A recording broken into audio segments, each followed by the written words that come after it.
Que a graça e a paz do nosso Senhor Jesus Cristo estejam com todos nós. É um dia do Senhor, como foi bem lembrado pelo seminarista Jonatas, como também foi cantado esse clamor para que nós tenhamos um coração igual ao Pai. E a gente vai ver uma história que tem muito a ver com isso. Uma grande narrativa dessas propostas por Cristo Jesus está lá em Lucas capítulo 18. Então já abra a sua Bíblia aí, Lucas 18, versículo 9 em diante. E prepare o seu coração para a leitura. Prepare a sua cabeça para o entendimento da palavra. E ao mesmo tempo que o Senhor muito nos abençoe enquanto nós descobrirmos aí essa dimensão entre o orgulho e o arrependimento verdadeiro, entre uma autoimagem inadequada e entre os joelhos dobrados dispostos a receber a graça do Senhor. O fariseu e o publicano. Vamos ler a palavra de Deus? Se você já achou aí a leitura da palavra do Senhor, Lucas, o Evangelho, capítulo 18, versículo 9 a 14, diz assim a palavra de Deus. Jesus também contou essa parábola para alguns que confiavam em si mesmos, por se considerarem justos, e desprezavam os outros. 2 homens foram ao templo para orar. Um era fariseu e o outro era um publicano. O fariseu ficou em pé e orava de si para si mesmo, desta forma: Ó Deus, graças te dou, porque eu não sou como os demais homens roubadores, injustos e adúlteros, nem ainda como este publicano. Jejuo 2 vezes por semana, dou o dízimo de tudo que ganho. O publicano, estando em pé, longe, nem mesmo ousava levantar os olhos para o céu, mas batia no peito, dizendo: ó Deus, tem pena de mim, eu que sou pecador. Digo a vocês que este desceu justificado para a sua casa, e não aquele. Porque todo o que se exalta será humilhado, mas o que se humilha será exaltado. Baixa a cabeça mais uma vez, vamos orar? Deus, cuida de nós, Pai. Que não sejam as nossas palavras, mas a Tua, que o Senhor nos dê compreensão desse texto, também uma aplicação ao nosso viver diário, tanto a nossa compreensão de quem o Senhor é, quanto a compreensão de quem nós somos. Deus nos abençoe, Pai, enquanto esta palavra for fincada em nossos corações, forjar a nossa alma, enquanto essa palavra confrontar o nosso pecado, mas também consolar as nossas dores. Fique conosco, Deus, nesse tempo. Cuida da tua igreja, Pai, e também nos dê a tua santa esperança. Em nome de Cristo Jesus que oramos. Amém. Amém. Talvez você já tenha percebido isso, mas a Bíblia ela tem uma mania. Parece que algo sempre aparece, do começo ao fim, sempre colocando ou 2 personagens, ou 2 situações, 2 homens, como esse aqui, sempre lado a lado, e manda a gente escolher um. Você lembra do Salmo 1? Essa abertura do saltério, em que tem 2 árvores, uma que é plantada junto ao ribeiro, outra que ela é uma palha levada ao vento. Provérbios também passa os seus 31 capítulos falando para você e para mim sobre o sábio, mas também sobre o zombador. E a diferença entre eles. E veja, nunca a diferença é uma questão de inteligência, mas é se a pessoa aceita ou não a repreensão. Jesus ele termina o Sermão do Monte com 2 casas, você lembra disso? A casa firmada sobre a rocha e a outra sobre a areia.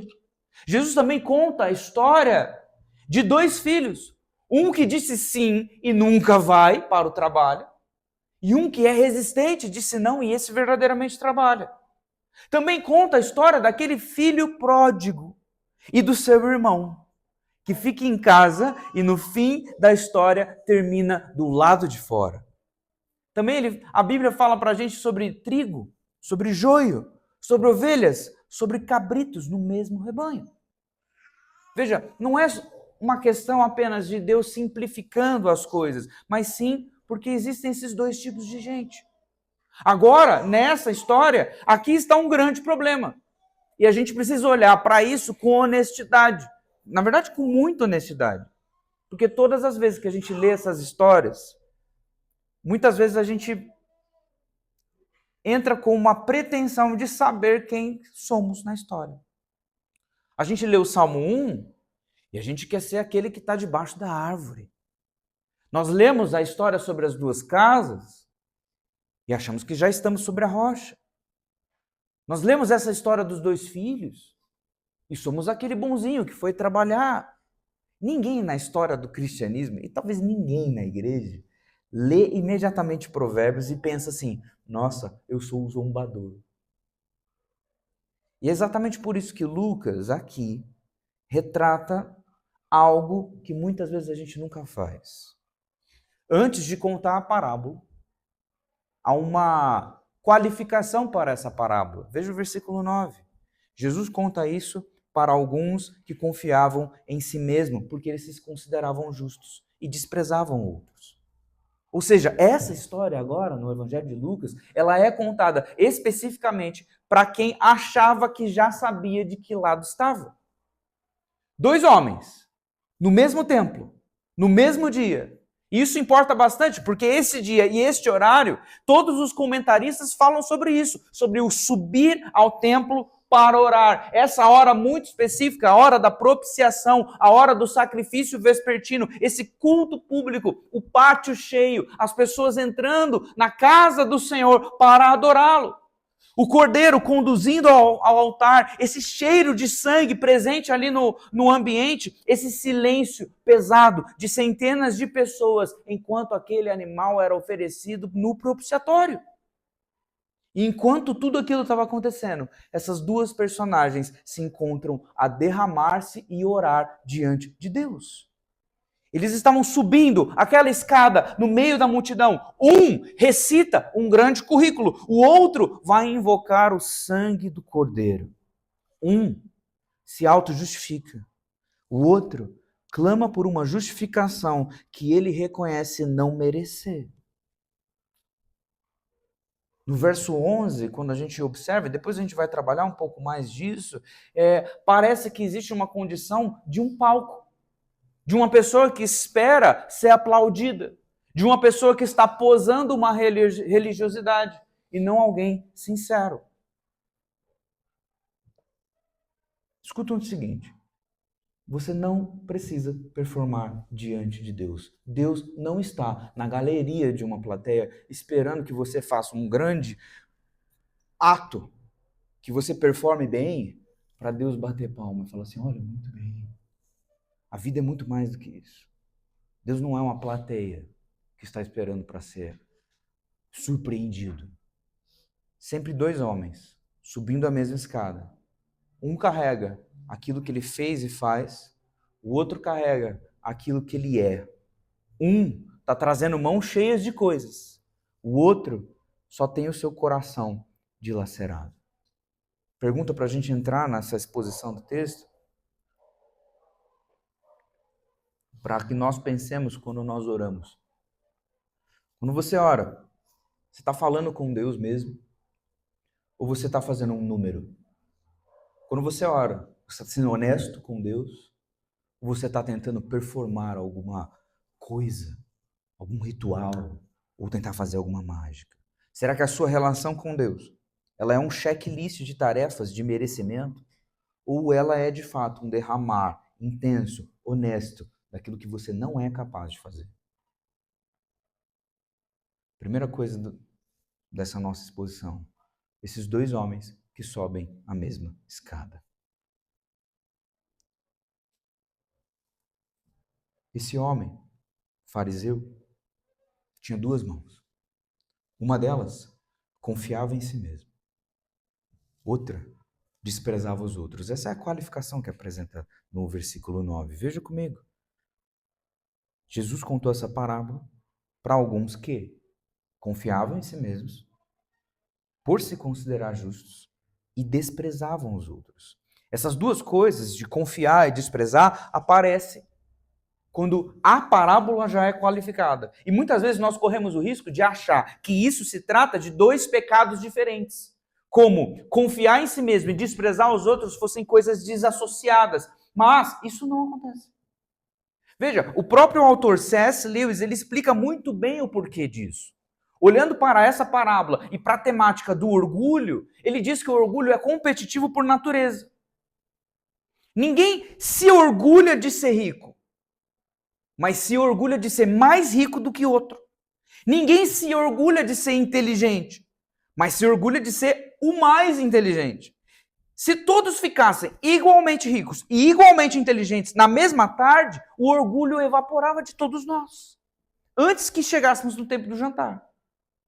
Outros vícios, eles vão competindo disso. O orgulho, ele vai competir na definição de quem somos, sempre em comparação ao outro. Por isso que a confiança em si mesmo e o desprezo pelos outros é algo completamente ligado uma coisa com a outra. A autoconfiança religiosa, ela não é um estado apenas interior. Na verdade, ela se torna um sistema de comparação constante, que obrigatoriamente precisa de alguém no fundo da igreja. O fariseu, ele está na camada de frente, veja, você consegue observar isso.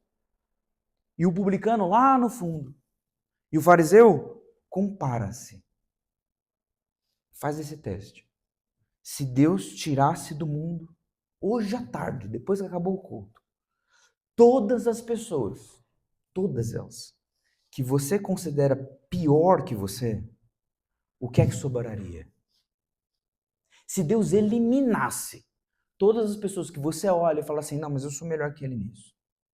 Sou mais crente, sou mais piedoso, prego melhor, me dedico mais, sou mais inteligente, trabalho mais, sou melhor marido que ele, sou melhor esposa que ele, sou melhor filho que ele. Ou então, se todos os hipócritas que você acha na igreja sumissem de repente, ou aquele cunhado insuportável que você tem, ou aquele político que você despreza, ou aquela mãe que você julga na saída da escola, você ainda saberia quem você é diante de Deus? Dependendo da resposta que você pensou, talvez você ainda não tenha construído uma fé. Talvez você ainda esteja vivendo escravizado num sistema de comparação. Porque pensa o seguinte, se Jesus só estivesse falando com os fariseus, se essa mensagem ela só fosse aos líderes grandes religiosos, talvez ela não estivesse aqui. E ele talvez teria feito, como outras vezes ele faz na Escritura, uma acusação direta a esses. Agora, essa escolha da parábola indica que o alvo não é apenas um grupo religioso, como o grupo dos fariseus, mas um espírito farisaico. Um espírito que sempre esteve presente no mundo e também dentro da igreja. O fariseu, ele é esse membro mais antigo desse espírito. Ele é aquele que sabe cantar todos os hinos sem olhar a letra. Ele é aquele que chega mais cedo. Ele é aquele que se dedica. Ele é muitas vezes o homem que está falando com você agora. Pode ser cada um de nós. Enquanto o orgulho religioso se tornar uma medalha no nosso peito para fazer a gente se comparar com outros. Tem um teólogo chamado Sinclair Ferguson. Ele explica esse texto. E ele fala de um jeito meio duro, mas uma linha muito direta. Falando de um reformado, também aos reformados. Ele diz o seguinte, os homens que subscreviam a doutrina correta, que dominavam intelectualmente o padrão pelo qual a graça funciona, mas nunca haviam sido dominados por ela. Mestres do calvinismo, mas não eram ensináveis. Talvez você consiga descobrir tudo sobre a graça, sem ser tocado por ela uma única vez. Tirar 10 em todas as disciplinas religiosas. Mas se distanciar astronomicamente do coração de Jesus. Esse é o diagnóstico do fariseu. Ele quer todos os benefícios de Deus sem o próprio Deus. Ele quer todas as dádivas sem o doador. Ele quer a justiça, a aprovação, a segurança de estar certo diante de Deus. E ele mesmo desenvolveu um método muito bom para obter isso. A oração dele é um pedido de entrega sem a visita de Deus. É mais um recado para Deus do que um diálogo com Deus. Ele sobe num palco esperando o aplauso. Veja o versículo 10. Jesus não está dizendo que um vai para o templo e o outro fica no bar. Os dois vão para o templo. Os dois vão para o mesmo lugar. Os dois acordaram cedo. Os dois atravessaram a cidade. Os dois subiram os mesmos degraus. Os dois ouviram o mesmo cordeiro ser imolado. Por fora, é impossível distinguir um do outro. Por fora, os dois são gente de igreja. O templo ele não vai nivelar ninguém, mas ele só vai revelar o que cada um trouxe consigo. Porque daí a gente vai observar que esses dois homens que sobem as escadas, cada um deles tem a sua oração. Duas orações que sobem no mesmo chão. Esse é o nosso segundo ponto. Porque se os dois são indistinguíveis por fora, tudo se decidirá, e a parábola vai revelar isso, quando eles abrem a boca. E Jesus nos deixa ouvir as duas orações. A primeira, que está lá no versículo 11 e 12, tem duas frases. Mas, conta comigo, duas pequenas frases. Mas esse homem fala dele 5 vezes. Ele menciona Deus uma vez só, na primeira sílaba, e nunca mais volta a falar de Deus. É um William Hendrickson, que é um comentarista, que ele fala que, ele observa isso, né? O fariseu, ele menciona Deus uma vez só e não cita mais ao longo da oração inteira. E no restante da oração ele ocupa-se em congratular-se, em parabenizar-se só consigo mesmo das coisas que ele faz. Ele ora, inclusive está escrito isso, de si para si mesmo. É uma oração que não tem interlocutor, é um homem que está falando sozinho dentro de um prédio, construído inteiramente para se falar com Deus. Observa a ironia. É um lugar de encontro com Deus, mas esse homem só está falando de si para si. Não tem confissão, não existe súplica, não existe um único pedido. Só existe um farfalhar nele mesmo. Só existe um orgulho pelo orgulho. Não tem aquilo que Isaías teve ao encontrar-se com Deus. Ai de mim, estou perdido, sou um homem de lábios impuros que vive num povo de impuros lábios. Também não teve aquilo que Pedro falou, aparta-te de mim, Senhor, porque eu sou pecador. Veja, quem chega perto de Deus de verdade sabe, sempre sabe. Mas por que aquele homem fariseu não saberia? E aí que vem o versículo 12, porque esconde talvez a grande pior parte disso. Porque ele diz que jejuava 2 vezes por semana, que era recorrente. E de fato, essa era uma prática recorrente entre os devotos. Não era nada de excepcional, todo fariseu fazia isso. Só que veja, se você prestar bem atenção na lei do Senhor e ler todo o Pentateuco, você vai perceber que existe uma regra sobre o jejum, uma vez por ano.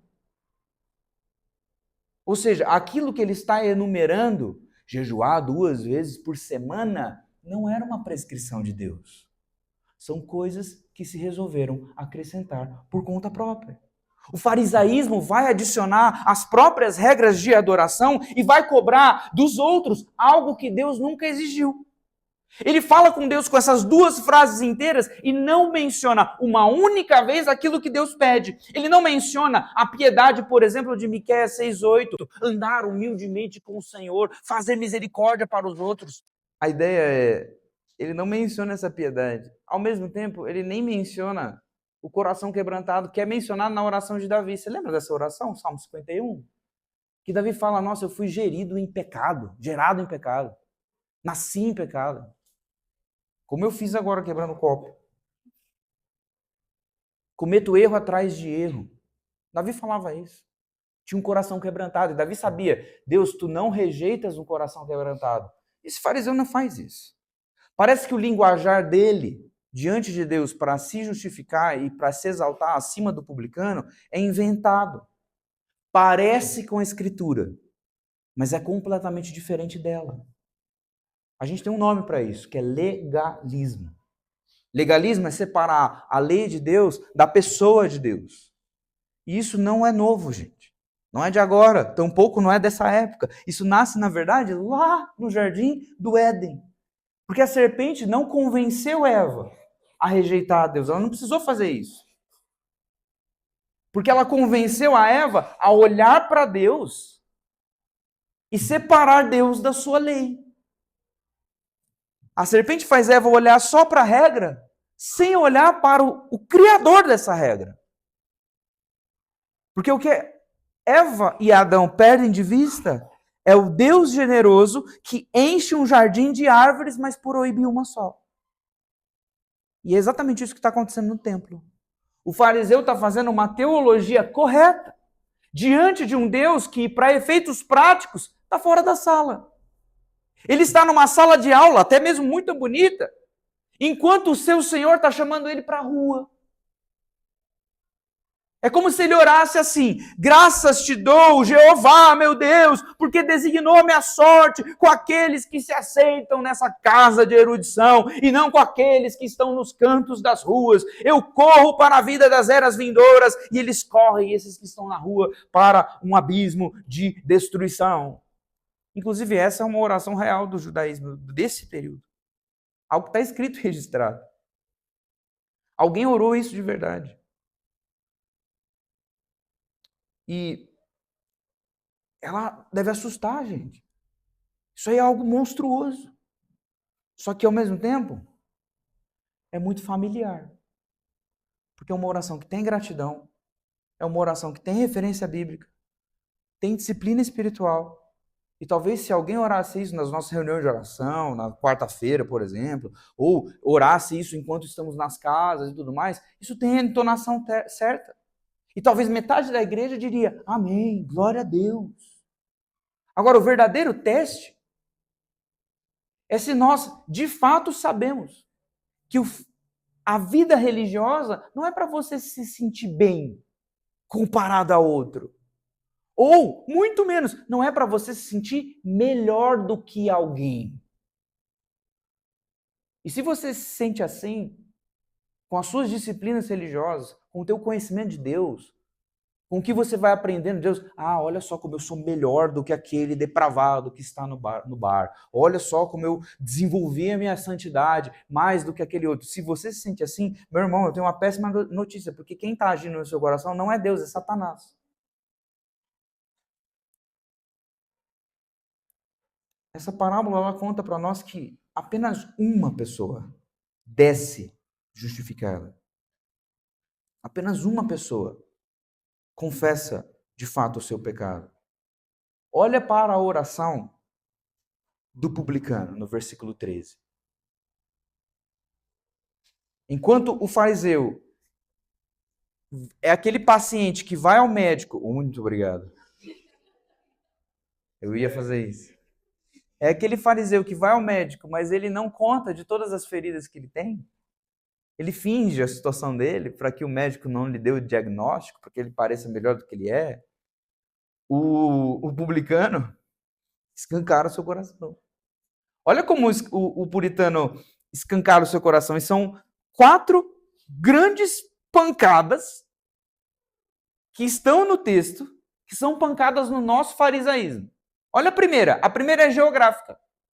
Enquanto o fariseu está perto, o publicano ele não ousa chegar na frente. O fariseu se coloca o mais perto possível do santuário. É como se tivesse alguém aqui, olha só, ouvindo com toda a vontade, e tivesse alguém lá no fundo. O publicano ele fica ali. Um quer ficar pisando mais perto do altar de Deus. O outro, na verdade, quer ficar mais perto do Deus do altar. A segunda grande pancada é a postura. O publicano ele não ergue os olhos. O publicano ele não levanta a cabeça. Agora o fariseu ergue os olhos e as mãos. Só que quando o fariseu ergue seus olhos, ele não enxerga nada além de si mesmo. Agora o publicano se recusa a erguer a sua cabeça em humildade e é o único dos dois que está vendo de fato Deus. Aí leva a gente para outra pancada, a terceira, que são os gestos. O fariseu bate no peito, ergue suas mãos em orgulho. Agora o publicano dobra os seus joelhos e bate no peito em confissão. E aí vem a gramática, que é a quarta pancada. O que eles dizem? Isso decide tudo. Porque o fariseu não diz, eu sou um pecador. fariseu me diz, graças te dou porque eu não sou igual àquele. Essa é a comparação. Agora o publicano diz, eu sou pecador, tem misericórdia de mim. Os dois são um espelho invertido. O fariseu não se reconhece. Ele olha para os seus atos e não consegue se ver. O publicano, ele olha para os seus atos e, ao se assumir pecador, realmente consegue ver. Um se separa de todos os homens, ficando acima de tudo. O outro, ele se separa de todos os homens também, mas para ficar abaixo. Porque as palavras desse publicano eu não tenho direito de vir à frente porque eu não mereço. Eu não tenho direito de me chegar a Deus porque eu não mereço. Eu não tenho direito de um relacionamento a Deus porque eu sou ruim demais. E esse é o coração de tudo, porque existe esta frase, tem misericórdia de mim, Senhor. Esse verbo que é repetido em várias coisas, em várias orações, em várias músicas, nas nossas orações. Esse publicano não está pedindo um desconto a Deus. Ah, Deus, me perdoa, porque está tão difícil. Me perdoa, porque eu fiz aquilo. Mas ele não está falando isso. Ele está usando o vocabulário justamente do propiciatório. Ele está se colocando como o alvo da propiciação. Ele diz que a morte daquele cordeiro é para ele que é pecador. Ele não finge algo que ele não é. Se você traduzir com toda a força necessária, a oração dele é o seguinte: Deus, você tem que ser o propiciatório para mim. Ser para mim aquilo que o Senhor olha quando olha para o sangue. O contexto da cena é importante. São 3 da tarde. Horário do propiciatório. Enquanto o sangue está sendo imolado, Jesus conta essas 2 orações. Essa oração que é erguida em voz alta, mas que não sobe aos céus. E uma outra oração que é dita ao solo, com a face no chão, e que tem a característica do céu. O sujeito publicano, ele sabe que ele é um canalha. Mas veja, o texto não vai elogiar a baixa autoestima dele. Não quer dizer que Deus prefere gente triste, que fica se autodepreciando. Porque transformar a autodepreciação em uma virtude seria também uma forma de performance, só com um figurino diferente.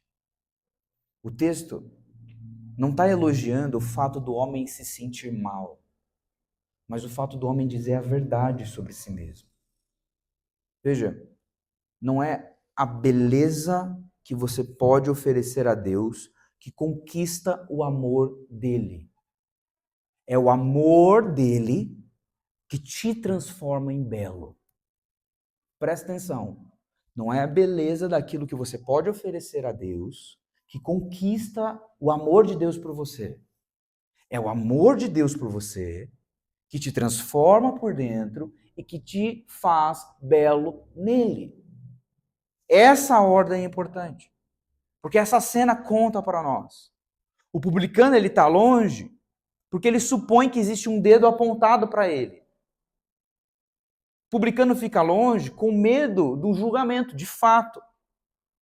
Esse homem que está no fundo do pátio com medo de um Deus que, se pudesse ser visto daquela distância, o julgaria.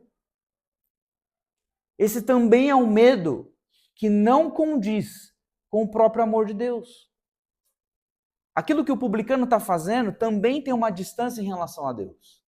Embora Jesus está elogiando a ele, o que ele está dizendo é: o que aquele publicano faz é alvo da misericórdia do nosso Deus, um Deus que vê a gente na nossa condição distante e o próprio Deus que nos aproxima dele. Aí que vem o final, terceira parte, 2 homens que vão descer a mesma escada. Se os 2 sobem, agora, no final do versículo 14, Jesus diz que apenas um desce. Veja o versículo. Digo a vocês que este desceu justificado para a sua casa e não aquele. Justificado. Essa palavra que é forense, que é uma linguagem de tribunal, de fato que experimenta o perdão de Deus, a dívida paga. Mas isso não significa que o publicano só se sentiu melhor. Nem que o publicano teve uma experiência bonita, chorou. Ou que o publicano saiu motivado a mudar de vida. Não é isso que significa. Que significa que o próprio Deus, juiz de toda a terra, já pronunciou a sentença sobre aquele homem. É Deus que está falando que aquele homem agora justificado, que ele é justo, que os seus pecados foram removidos tão longe quanto o Oriente é distante do Ocidente. E aí você se pergunta, mas e o fariseu? O que acontece com ele? A realidade do fariseu é seca e devastadora. Ele volta para casa também, mas sem nada. Sem nada. Ou seja, é possível você vir ao culto e sair pior do que você entrou. É possível você louvar a Deus com todas as palavras certas, mas sair seco. É possível você ler esta palavra e o seu coração está tão endurecido pelos seus próprios atos religiosos que você não experimenta a justificação.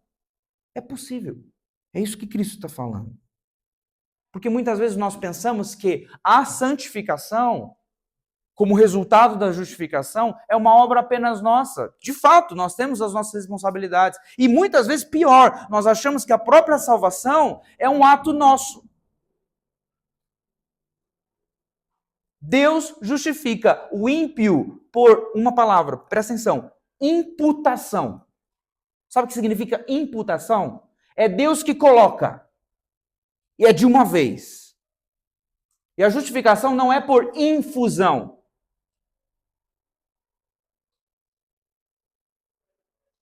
Sabe o que é infusão? Já fez um chá? Chá, o processo do chá é infusão. Você pega algo e vai molhando assim, ó, até a coisa estar completa.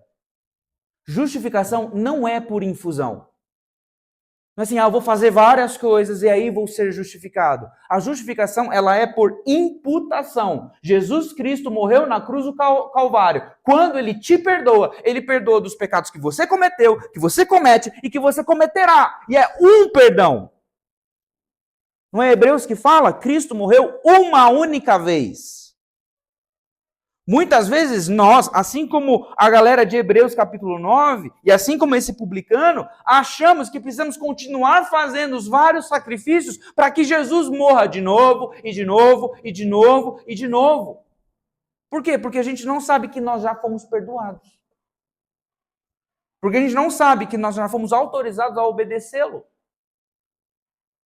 Porque a gente não sabe que o nosso passado já está redimido e o nosso futuro já está garantido. E aí a gente fica rodopiando assim, que nem um fariseu, em nossas próprias regrinhas e regrinhas e regrinhas e regrinhas, e aí obedecemos a um Deus que nem é o Deus da Bíblia, porque é inventado. O fariseu, ele vai ficar passando a vida, checando o próprio alicerce, a própria construção. 2 vezes por semana ele tem que ficar checando isso. Sabe por que ele faz isso? Porque ele acha que o arquiteto da sua salvação, aquele que é o executor da sua redenção, é ele mesmo e não Deus. Agora, se nós somos declarados justos diante de Deus, não quando a gente começa a ajeitar a nossa vida, mas quando nós desabamos na admissão, na confissão de que jamais conseguiremos mudar de vida, se não for Ele a produzir isso em nós. A confissão do publicano é a confissão que todo crente arrependido deve fazer. Ó Deus, tem misericórdia de mim, porque as minhas próprias forças não são suficientes para gerar em mim salvação. Você está entendendo isso? Eu não consigo mudar o meu comportamento. Se dependesse de mim, eu seria o pior dos pecadores. Assim como eu sou. É isso que o publicano fala. Ele não fala, olha, eu sou um pecador. Olha, eu cometi um pecado. Ele bate no peito e humilha-se. Não é muito parecido com como o apóstolo Paulo se define? Eu era o pior dos pecadores. E assim,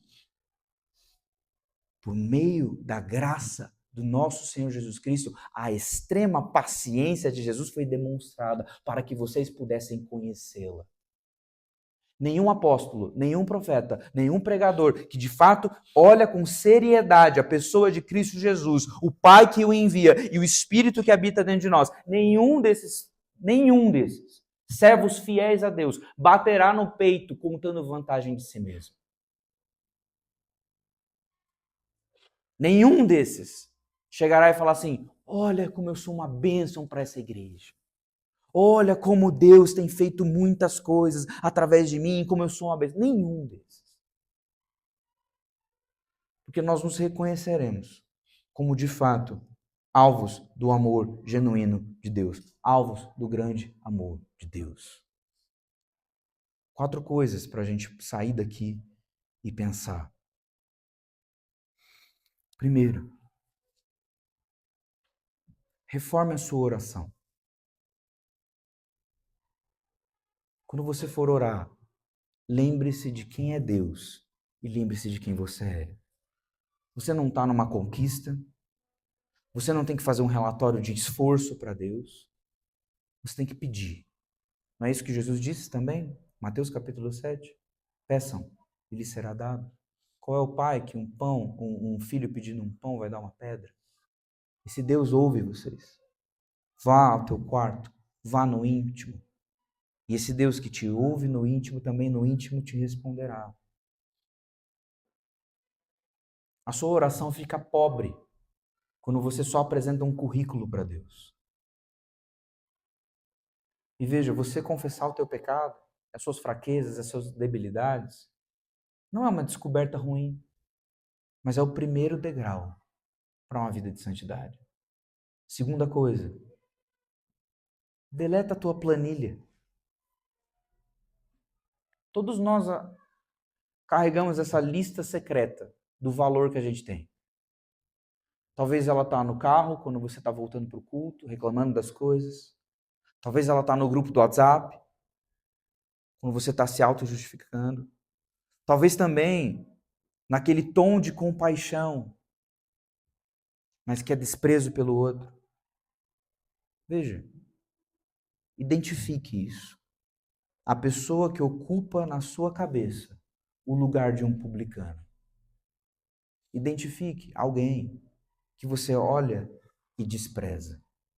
Que você olha apenas para se autoafirmar. É isso que o fariseu faz.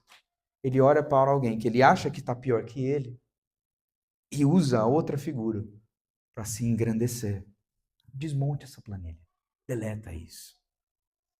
E ao invés de você olhar para aquele que sofre, que clama por misericórdia, ou que a vida está toda desajeitada, e olhar para aquele e falar assim, graças a Deus que eu não estou como fulano ou ciclano, olhe para esses e ore por eles. Ame-os. Não por correção, mas por abençoá-los. Terceira coisa, aprenda a confessar e dar nome aos seus pecados. Muitas vezes nós confessamos de forma genérica para Deus. Ó Deus, tem misericórdia de mim. A gente dobra os joelhos no culto e de repente faz uma oração. Olha, eu sou pecador e tudo mais. Dê nome aos pecados. O salmista, no Salmo 32, fala, enquanto eu calei os meus pecados, foi como se os meus ossos se corroessem dentro de mim. Dê nome aos bois. Quando nós trazemos à luz os nossos pecados, nós podemos experimentar de fato cura e perdão. Não é isso que está em 1 João? Se alguém diz que não tem cometido pecado, faz de Deus mentiroso. Agora, se confessarmos os nossos pecados, Deus é fiel e justo para nos perdoar de todos os pecados e nos purificar de toda injustiça.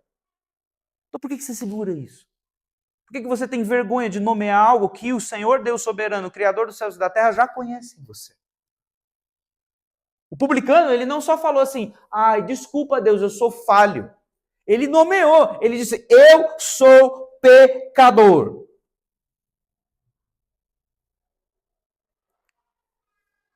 4.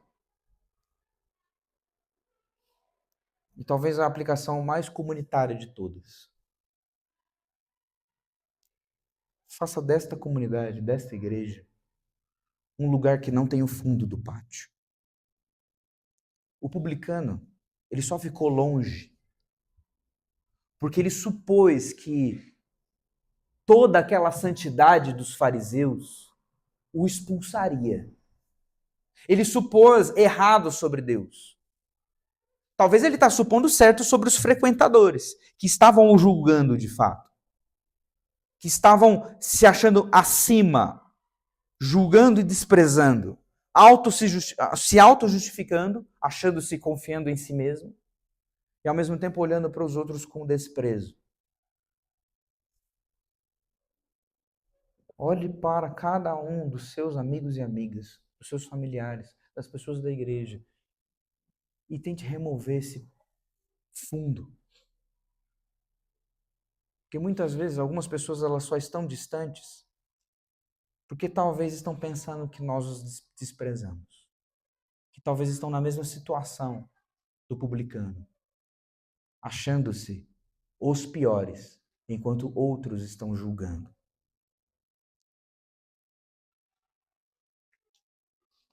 Só tem um homem que de fato pode julgar.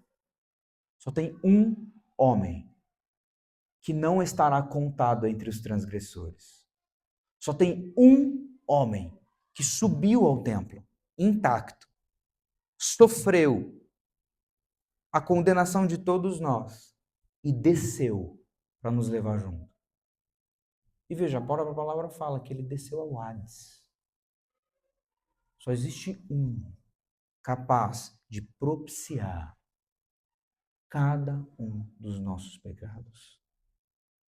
Porque Cristo atende essa oração do publicano antes mesmo dela ser feita.